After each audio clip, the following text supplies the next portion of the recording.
രാജ്യ തലസ്ഥാനമായ ഡൽഹിയിൽ റിപ്പബ്ലിക് ദിന പരേഡിന്റെ ഒരുക്കങ്ങൾ ആരംഭിച്ചു കഴിഞ്ഞു. റെയ്സീന കുന്നിൽ നിന്ന് രാഷ്ട്രപതി ദ്രൗപദി മുർമു കർത്തവ്യ പഥിലേക്ക് എത്തുന്നു. അതോടൊപ്പം തന്നെ ദേശീയ യുദ്ധ സ്മാരകത്തിൽ പ്രധാനമന്ത്രി നരേന്ദ്രമോദി പുഷ്പചക്രം അർപ്പിക്കുന്നു. അങ്ങനെ പുഷ്പചക്രം അർപ്പിക്കുന്നതോടുകൂടിയാണ് ഈ റിപ്പബ്ലിക് ദിന ആഘോഷങ്ങൾക്ക് തുടക്കമാകുന്നത്. പ്രധാനമന്ത്രി അല്പസമയത്തിനകം ദേശീയ യുദ്ധ സ്മാരകത്തിൽ പുഷ്പചക്രം അർപ്പിക്കുന്നതിനായി എത്തിയിരിക്കുന്നു. ഇനി അദ്ദേഹം പുഷ്പചക്രം അർപ്പിക്കുന്നതിന് വേണ്ടി ദേശീയ യുദ്ധ സ്മാരകത്തിലേക്ക് നീങ്ങുന്നതിന്റെ ദൃശ്യങ്ങൾ ആണ് കാണാൻ സാധിക്കുന്നത്. ഒപ്പം സേനാ തലവന്മാരെ 3 സേനാ തലവന്മാരെ അടക്കം അഭിസംബോധന ചെയ്യും. അതിനുശേഷം ദേശീയ യുദ്ധ സ്മാരകത്തിൽ പുഷ്പചക്രം അർപ്പിക്കുന്നതിനായി പ്രധാനമന്ത്രി എത്തിയിരിക്കുന്നു. അതിന്റെ തത്സമയ ദൃശ്യങ്ങളാണ് ഇപ്പോൾ പ്രേക്ഷകർ കാണുന്നത്. ഒപ്പം രാജ്യരക്ഷാമന്ത്രി രാജ്നാഥ് സിംഗിനെയും നമുക്ക് ദൃശ്യങ്ങളിൽ കാണാൻ സാധിക്കും.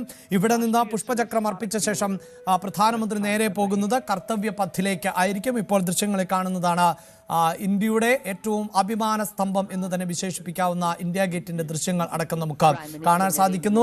സേനാ വിഭാഗങ്ങൾ ഇപ്പോഴിതാ ദേശീയ യുദ്ധ സ്മാരകത്തിലേക്ക് പ്രധാനമന്ത്രിയെ സ്വീകരിക്കുകയാണ്. ഒരു രാജ്യത്തിന്റെ അഭിമാനം നെറുകയിൽ നിൽക്കുന്ന നിമിഷങ്ങൾ ആണ്. അല്പസമയത്തിനകം തന്നെ സേനയുടെ കരുത്തും ശക്തിയും ഒരുമയും വ്യക്തമാക്കുന്ന പരേഡിന് കർത്തവ്യ പഥ് സാക്ഷ്യം വഹിക്കും.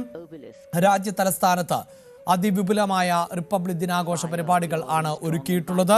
റെയ്സീന കുന്നിൽ നിന്ന് ഇന്ത്യ ഗേറ്റിലൂടെ കടന്ന് പിന്നീട് ദേശീയ യുദ്ധ സ്മാരകത്തിലേക്ക് ഒരു നേർരേഖ പോലെ എത്തുന്നു എന്നതാണ് ഈ പ്രദേശത്തിന്റെ ഏറ്റവും പ്രത്യേകത എന്ന് പറയാവുന്നത്. രാഷ്ട്രപതി ഭവൻ ആണ് റെയ്സീന കുന്നിൽ ഉള്ളത്. അവിടെ നിന്ന് അശ്വസേനയുടെ അകമ്പടിയോടുകൂടിയായിരിക്കും രാഷ്ട്രപതി കർത്തവ്യ പഥിലേക്ക് പുറപ്പെടുക. ഇപ്പോൾ ഇതാ റിപ്പബ്ലിക് ദിന ആഘോഷത്തിന്റെ ഔപചാരികമായ തുടക്കം എന്ന് തന്നെ നമുക്ക് പറയാൻ സാധിക്കുന്നു. സേനാ വിഭാഗങ്ങൾ ഒരുങ്ങിക്കഴിഞ്ഞു. ഇത്തവണ ഒരിടവേളയ്ക്ക് ശേഷം കേരളത്തിന്റെ നിശ്ചല ദൃശ്യങ്ങളും അണിനിരക്കുന്നു എന്ന പ്രത്യേകത കൂടിയുണ്ട്.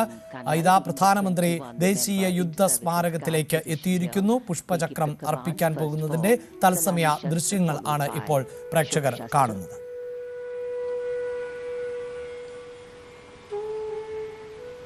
And that will be followed by 2 minutes of silence.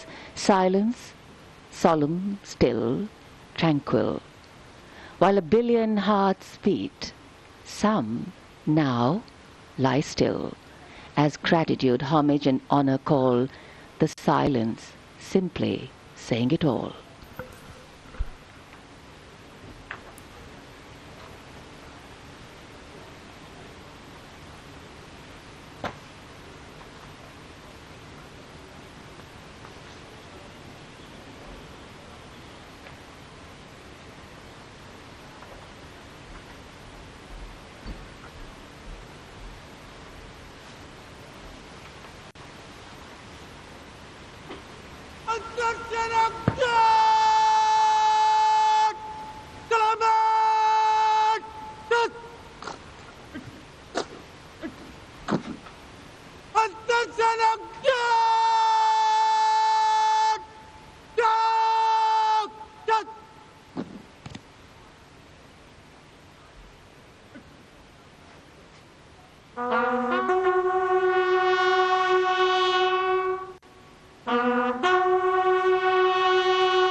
കൂടുതൽ വാർത്തകൾക്ക് news 18 Keralam YouTube channel subscribe ചെയ്യുക.